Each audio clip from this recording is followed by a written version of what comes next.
Assalamualaikum warahmatullahi wabarakatuh. Halo adik-adik, ketemu lagi di channel Altomika ya. Pada kesempatan kali ini kita bakalan ngasih informasi penting tentang UTBK SBMPTN tahun 2020 yang terbaru. Adik-adik udah pada daftar belum ya? Karena UTBK udah dibuka loh jadwalnya. Nah, pada kesempatan kali ini kita bakalan ngebahas tuntas bagaimana alur pendaftaran, jadwal pelaksanaan, materi uji, serta biaya yang harus adik-adik keluarkan. Adik-adik wajib tahu loh ini. Jadi jangan lupa adik-adik untuk dukung channel ini dengan klik tombol subscribe, like, komen, serta share ke teman-teman. Yang pertama, kita bakalan ngebahas terlebih dahulu bagaimana alur pendaftaran UTBK. Nah, untuk alur pendaftaran ini ada 4 langkah yang harus adik-adik perhatikan.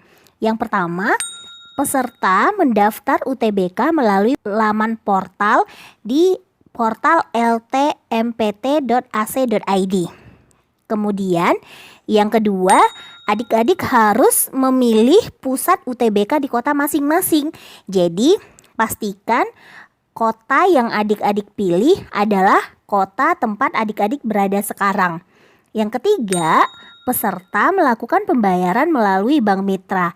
Nah, Bank Mitra di sini ada 3, bisa dipilih Bank BNI, Bank Mandiri, dan Bank BTN.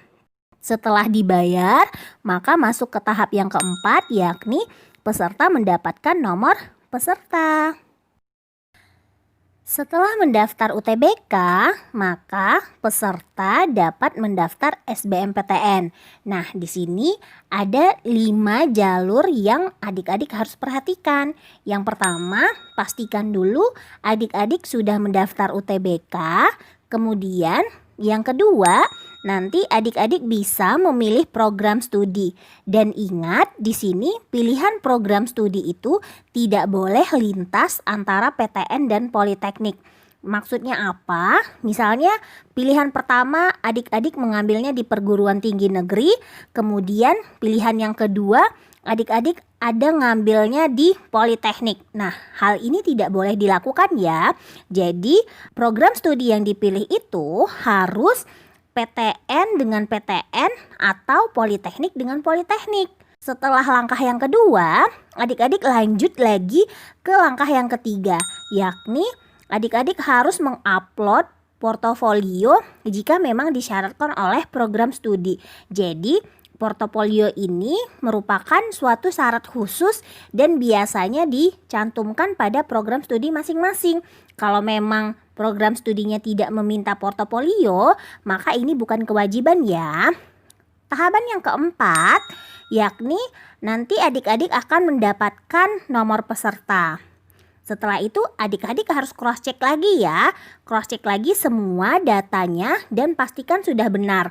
Jika sudah benar, maka adik-adik bisa masuk ke tahapan yang kelima, yakni setelah simpan permanen, maka peserta itu dapat mengunduh kartu tanda peserta UTBK dan SBMPTN.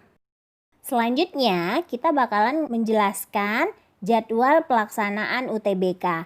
Nah, pelaksanaan UTBK ini dimulai dari pendaftaran, pelaksanaan, serta pengumuman. Nah, pendaftarannya ini dibuka dari tanggal 2 Juni dan berakhir pada tanggal 20 Juni 2020 ya. Kemudian, nanti pelaksanaannya itu dimulai dari 5 Juli sampai dengan 12 Juli. Nah, pada pelaksanaan ini adik-adik akan mendapatkan 1 sesi pada tanggal yang tertera. Jadi bisa jadi antara tanggal 5 sampai dengan 12 Juli. Nanti ada 1 hari di sana. Nah, pada masing-masing hari itu ada 4 sesi yang berlangsung. Bisa dari Senin sampai dengan Senin, Selasa, Rabu, Kamis. Nah, untuk Jumat itu hanya 2 sesi. Jadi setiap harinya itu ada 4 sesi, kecuali Jumat hanya 2 sesi ya. Kemudian pengumumannya itu untuk kelulusan itu ada pada tanggal 25 Juli. Nah, masing-masing Yang 4 sesi tadi itu dibagi menjadi 4 kegiatan. Yang 5 menit pertama masing-masing waktunya itu peserta masuk ke ruangan, kemudian dalam waktu 20 menit diperiksa identitas dari peserta, kemudian 5 menit untuk latihan dan digunakan 105 menit untuk tes potensi akademik.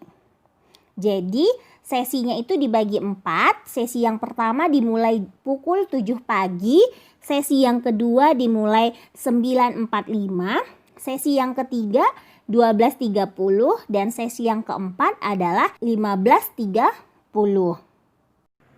Penjelasan selanjutnya adalah tentang tes yang diujikan. Tes yang akan diujikan adalah tes potensi skolastik. Apa ya tes potensi skolastik atau TPS? Nah, TPS ini bertujuan untuk mengukur kemampuan kognitif yang akan adik-adik gunakan pada perguruan tinggi nanti. Nah, untuk menguji TPS ini atau tes potensi skolastik ini itu ada 4 materi. Yang pertama, kemampuan penalaran umum.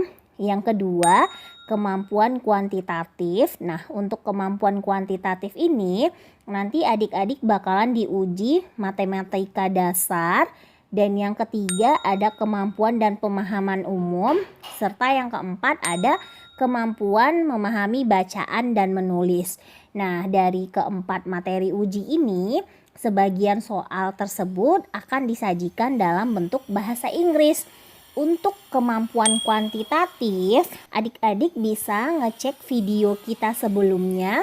Di sana sudah dibahas secara tuntas bagaimana cara dan tips serta triks yang digunakan untuk menjawab soal-soal kemampuan kuantitatif. Jadi jangan lupa ya dicek lagi videonya. Nah, mengenai biaya, peserta membayar biaya UTBK sebagai syarat pendaftaran SBMPTN sebesar Rp150.000. Nah, biaya ini dibayarkan melalui 3 bank yang bekerja sama dengan pihak LTMPT, yakni ada Bank BNI, Bank Mandiri, serta Bank BTN. Ingat ya, bank yang bekerja sama itu hanya 3, Bank BNI, Mandiri, serta Bank BTN. Sekian informasi UTBK serta SBMPTN tahun 2020 ya. Informasi ini diperoleh berdasarkan hasil konferensi pers yang dilakukan oleh pihak LTMPT. Jadi adik-adik harus mempersiapkan segala sesuatunya dengan baik dan kita doakan semoga adik-adik mendapatkan hasil yang terbaik. Semangat semuanya. Semoga bermanfaat ya videonya. Sampai ketemu lagi di video berikutnya. Assalamualaikum warahmatullahi wabarakatuh.